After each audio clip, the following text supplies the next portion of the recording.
با عرض سلام و خسته نباشید خدمت دوستان و همکاران عزیز. امروز با تعمیر جک پارکینگ، جک برقی زومر تویست 200 در خدمتتون هستم. جک زومر جک فوق‌العاده 24 ولت و با تردد نامحدود. یعنی شما در طول شبانه روز هر چقدر بتونید استفاده کنید هیچ مشکلی براش پیش نمیاد. با این فرق جک زومر تویست 200 زغالیه، یعنی هر چقدر رفت آمد بیشتر باشه و جک بیشتر کار کنه از زغالش استفاده میشه، از زغالش کم کم خورده میشه. خب معمولا ایرادی که برای این نوع جک پیش میاد در بیشتر مواقع جک در حین کار یعنی زیر بار میمونه یا کم میاره، اونم بعد از مدت‌ها، شاید 1 سال 2 سال، بستگی به تردد داره. اون موقع هستش که ما باید بیایم این جک رو باز کنیم و ایرادش رو برطرف کنیم. من حالا این جک رو آوردم بیشتر برای آشنا شدن با این جک، ببینیم اصلا چی هست چجوریه.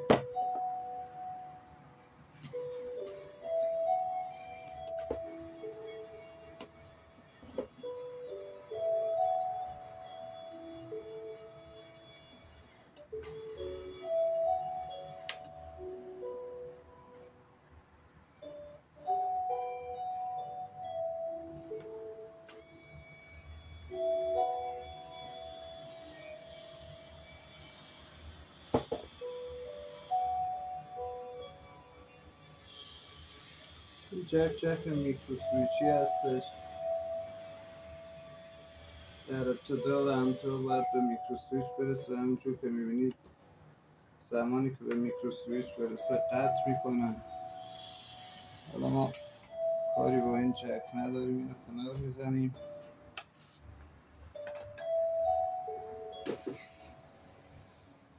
بیشترین اشکالاتی که برای این نوع جک پیش میاد مربوط به همین موتورش هست. این موتور جک زومره و بیشترین اشکالی که براش پیش میاد، به مشکلی که میخوره معمولا از همین درپوشه. این درپوش زیر زغال است و بعد از این زغال گیربکسش هست. چون گیربکس این موتور معمولا پلاستیکیه، میشه تعویض کرد، ولی تعویض نشه بهتره. موتور کامل عوض شه خیلی بهتره، چرا که خود شرکت اینو پرچ کرده و ما بعدا اگه بخوایم اینو پیش بکنیم به مشکل میخوریم، به صدا میفته و معمولا نمیشه کاری براش کرد. طریقه باز کردنش به این صورت است: یه انبردست میارید و یا دنباری که هر چیز، 4 تا اینجا اهرم داره. این 4 تا اهرم ما اینجوری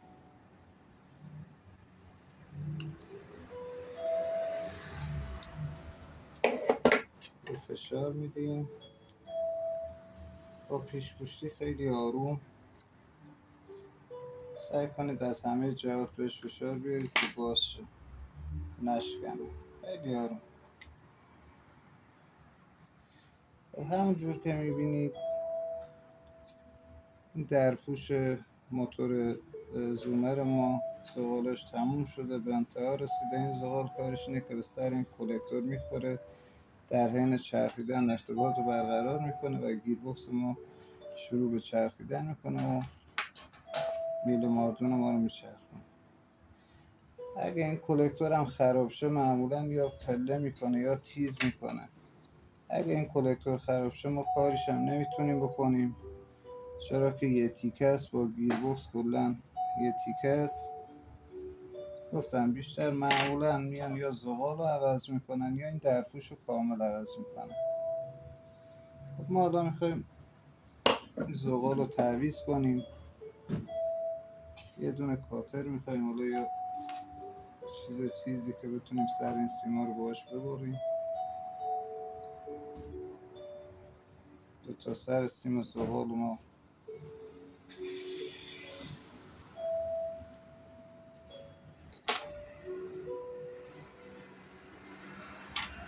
میبریم. بعد از زغال یه فنر هست و یه درپوش. من میارم جلوتر که قشنگ متوجه بشید. خیلی آروم این درپوش هم باید هول بدیم، فقط مواظب باشید که فنر ما گم نشه.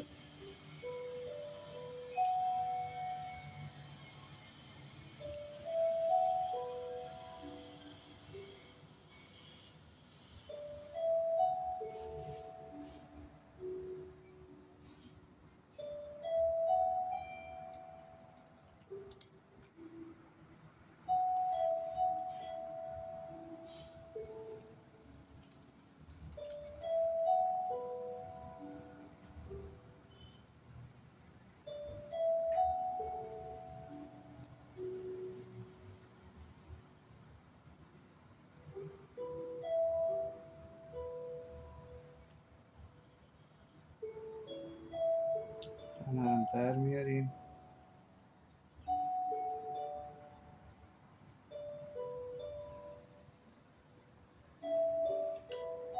مرحله بعد این هستش که ما همون سیمی که بریدیم و که زغال بهش وصله رو میکشیم بیرون. دوتاش هم میبینید که این زغال دیگه خورده شده و قابل استفاده نیست. سعی کنید موقعی که زغال میخرید زغال با کیفیت بخرید. زغالای بی کیفیت زیادی تو بازار هست، وقتی میندازید معمولا خیلی کار نمیکنه یا خورد میشه توی همین درپوش. نحوه انداختنش هم همون جوره، سیم قسمت امتحان میفته، یکم هول بدید زغال سر جاش قرار میگیره. بعد اینکه زغال رو انداختید فنرش رو میندازیم.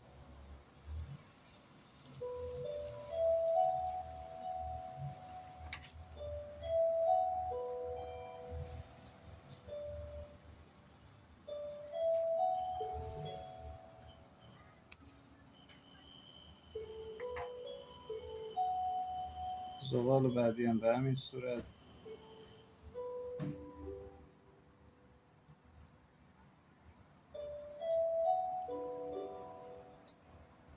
اگه زغال احیانا جا نرفت، این پایین یه دونه اهرم هستش، این اهرم رو یه ذره به پایین فشار بدید و زغال رو هول بدید قشنگ سر جاش قرار میگیره.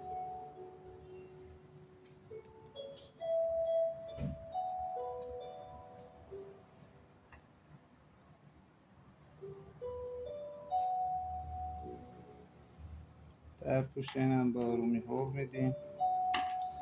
خب حالا برای بستنش ما دیگه کاری نداریم، فقط باید دو سر سیممون رو لعیم کنیم.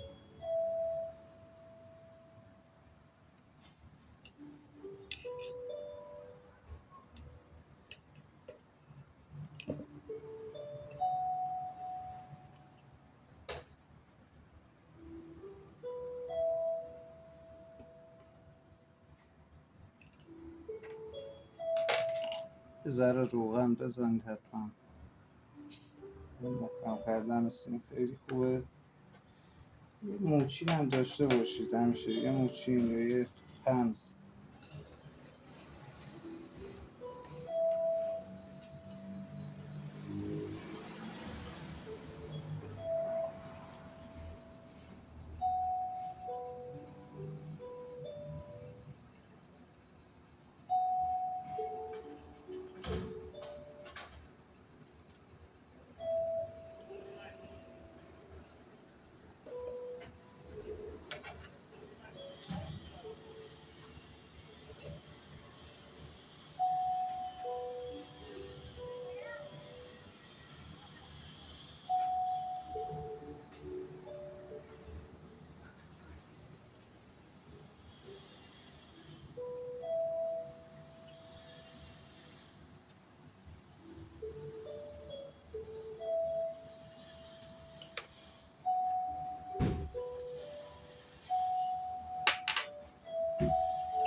خب برعکسش همین کار رو ما انجام بدیم.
خب زغاله رو ما سر جاش گذاشتیم، این کاریش کردیم، فنر رو انداختیم، در پوشش هم بستیم. حالا برای بستنش ببین زغالا حتما باید به عقب برگردونده شه.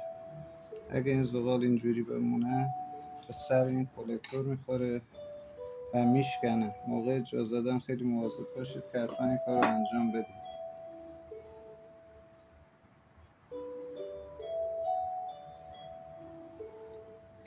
اینجور که میبینید الان زغالا عقب رفتن. لیارمون رو جا میزنیم.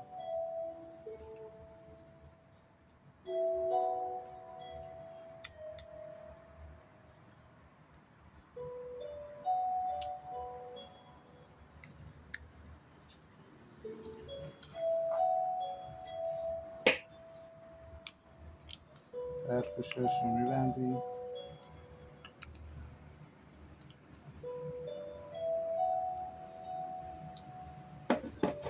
موقع جا زدن حتما 2-3 تا ضربه بزنید که اون زغال باز شد.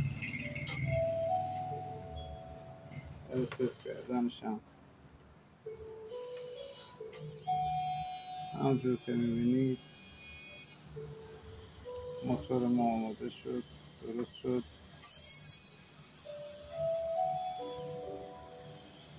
هم از تعمیر موتور جک زومر 24 ولت با پرشین در بانایتا در خدمتتون بودیم. دنبال کنید، ممنون میشم. تا آموزش دیگه، خدا نگهدار.